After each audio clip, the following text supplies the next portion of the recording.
Hey everyone, it's Lucy from KBeautyHobbit.com. Today's video is all about my tips for fine hair, especially if you have an oily scalp like I do. I don't claim to be a pro at hair by any means. In fact, I am sure if you tried hard enough, or not even hard, you could pinpoint lots of things wrong with my hair. However, I've struggled with it for so many years, and I used to shampoo my hair twice a day because it would get just so oily. It never had any volume and it just looked awful. And I finally found some things that work for me to make it manageable and also are not a lot of effort. And so I want to share those with you. But please, please, please give me your best tips in the comments as well and let me know what works for you. And especially if you're some sort of hair care professional, I would absolutely love your advice. I'm always willing and looking to learn. These are in absolutely no particular order. If you are a dry shampoo user, which a lot of us are, myself included, one tip is to use your dry shampoo while your hair is still clean.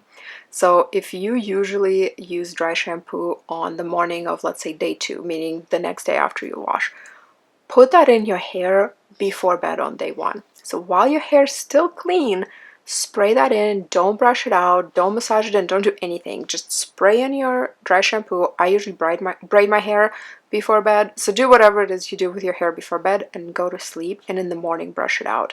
You'll see that your hair looks so clean and has more volume by doing that versus waking up with oily or greasy hair and then doing damage control with dry shampoo. It just works so well, and in my experience you also end up needing way less dry shampoo than you would if you were already applying it to oily hair. My next tip is to wash as needed, meaning if your hair looks dirty, just wash it. I think hair training is a myth, and there are a lot of dermatologists that seem to agree with that.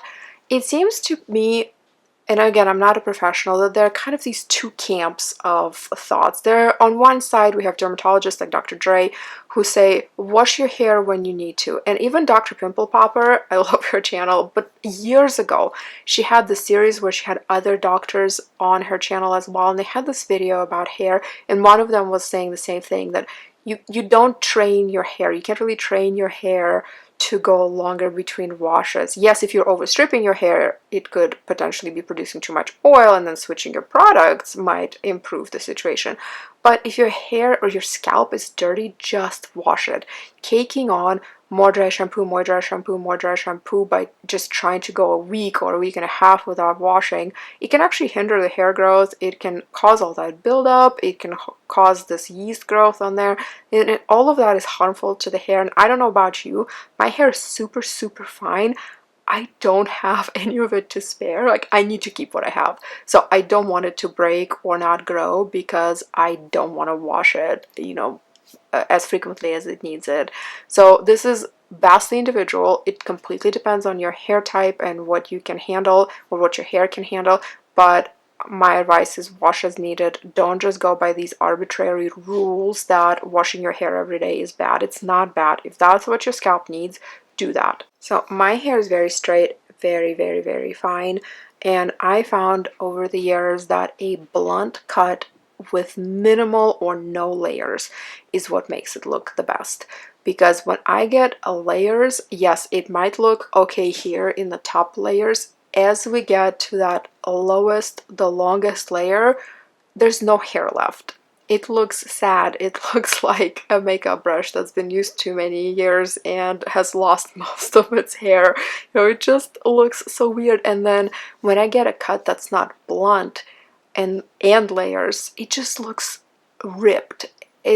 Some people with thick hair can get away with awesome cuts and all this feathering and all that stuff, and I'm not one of those people, and I think a lot of people who have really fine hair are just not those people. So if you have really fine, thin hair, try a blunt cut and see what you think, because to me, it actually looks a lot better.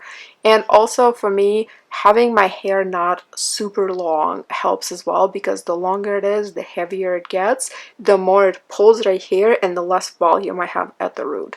Whereas when it's shorter, it's a lot easier to keep it looking like it has volume at the roots, because there's just not all that weight pulling it down. Brush and touch your hair less. And I don't mean that brushing is bad. It's really not bad. But for me, the more I handle my hair, the more I touch it, the more I comb it, the more I handle it, it just gets oilier quicker because the scalp is oily, the rest of the shaft is not, but all of that handling just makes it dirty faster. I used to comb and brush my hair all the time, every day, multiple times a day. I still brush it every day. I don't want it tangled, but I put it in braid, or I put it up like it is right now to keep it out of my face and eliminate some of that need for constant touching, and it actually stays clean longer. I can usually go about every other day of washing. Sometimes it's once in 3 days, but just probably not any further than that for my specific hair, because I work out quite a bit and I sweat and my scalp sweats, and I just don't want all of that sitting on the scalp for more than necessary. But yeah, like every other day seems to be good for me. Next tip is to get products specifically for oily hair. I have some examples here. These aren't necessarily my holy grails, but they're working well for me. This one is the Wamisa Fermented Organic Seeds Shampoo for oily hair. It also comes in a smaller size. You don't have to commit to this ginormous bottle right away. But this works well at getting the scalp clean, and it doesn't seem to strip anything. Definitely with an oily scalp, just like with oily face skin, you don't want to just go with really harsh surfactants or really harsh cleansing agents and overstrip the skin, because it might produce what I call revenge oil and just make everything worse. But something gentle yet effective works. And then I never apply any treatments, like conditioners or masks, to the roots, because that weighs the fine hair down and sometimes will make it look oily even right after washing. I go from the ear level down. Right now I'm using this Innisfree conditioner, and it's really good and light, and it smells nice and fresh, kind of minty. As far as dry shampoo, my favorite one is this Perk Up by Amika. Not a Korean brand, but if you know any Korean or Asian brands, let me know. This one's really good. It's on the pricey side, but it's worth it. It doesn't leave any sort of white residue, even in my red hair. It's just so good. If I do use anything on the scalp, I focus on scalp specific products. For example, this one, this is the Enough Project Sweet Peach Delight Scalp Treatment, and it smells really good. I have a review I'll put in the description box. Put a link to it in the description box. But yeah, if you're doing something with the scalp, get something that is scalp specific, and then maybe the first time you use it, don't do it on a work night where you have to be back in the office or somewhere the next day, just in case it makes your hair look oily or greasy or flat. My last tip is to find some heatless hairstyles that could provide you some volume without damaging the hair. There's nothing wrong with blow drying, and I blow dry my hair today, and definitely the hair looks better and more voluminous when you blow dry it, but I don't necessarily want to heat style it beyond that. So I don't want to be curling it if I don't have to, unless it's a special occasion. So a lot of the times I'll put it in a braid, I'll sleep in a braid, or I'll put it up right now with a clip. But the cool thing happens when you take that out, you get some, it's not dramatic, but there's some texture. It's better with braids, but you get some waves that kind of make everything look less straight and sad. And I'm yet to find a product. I've looked at a bunch of them, and I saw that bathrobe like trick with wrapping your hair at night, but I haven't found anything that seemed comfortable to sleep on that I could put my hair in and wake up with heatless curls. So if you know something, let me know. But braids usually work just as well, and they give little waves. And you can actually see that in a lot of my videos, especially when I had longer hair before I donated it. Well, thank you very much for watching. These are my tips for fine hair with an oily scalp, and let me know what yours are in the comments.